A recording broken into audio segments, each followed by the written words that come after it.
నమస్కారం. ఈటీవీ భారత్కు స్వాగతం. మీరు చూస్తున్నారు న్యూస్ టైం.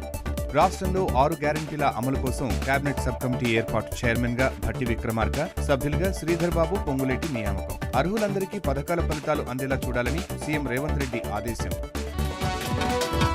ధాన్యం మిల్లింగ్ త్వరగా పూర్తి చేయాలని మిల్లర్లకు ప్రభుత్వం అల్టిమేటం. ఈ నెలాఖరు వరకు ఎఫ్సీఐకి బియ్యం అప్పగించాలన్న మంత్రి ఉత్తమ్ కుమార్ రెడ్డి. రేషన్ బియ్యం అక్రమాలకు పాల్పడితే కఠిన చర్యలు తప్పవని హెచ్చరిక.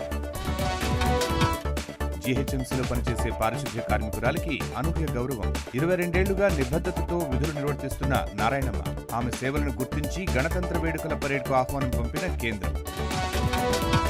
జగిత్యాల జిల్లా వెంకట్రావుపేట వద్ద డీజిల్ ట్యాంకర్ బోల్తా విద్యుత్ ట్రాన్స్ఫార్మర్ను ఢీకొట్టడంతో భారీగా ఎగసిన మంటలు. 2 గంటలకు పైగా శ్రమించి మంటలు అదుపులోకి తెచ్చిన ఫైర్ సిబ్బంది.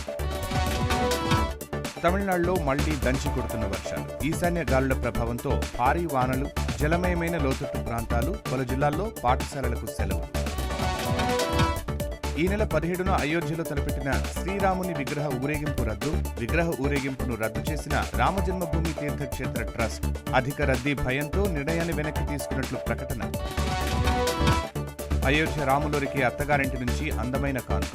సీతాదేవి జన్మించిన నేపాల్ నుంచి అయోధ్యకు తరలివచ్చిన వందలాది మంది. 500 కానుకల డబ్బాలను మోసుకొచ్చిన 800 మంది భక్తులు.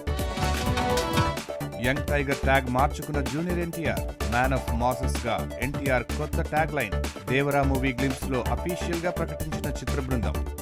ఇవి ఇప్పటివరకున్న ప్రధానాంశాలు. మరిన్ని తాజా అప్డేట్స్ కోసం www.etvbharat.com వెబ్సైట్ ను సందర్శించండి.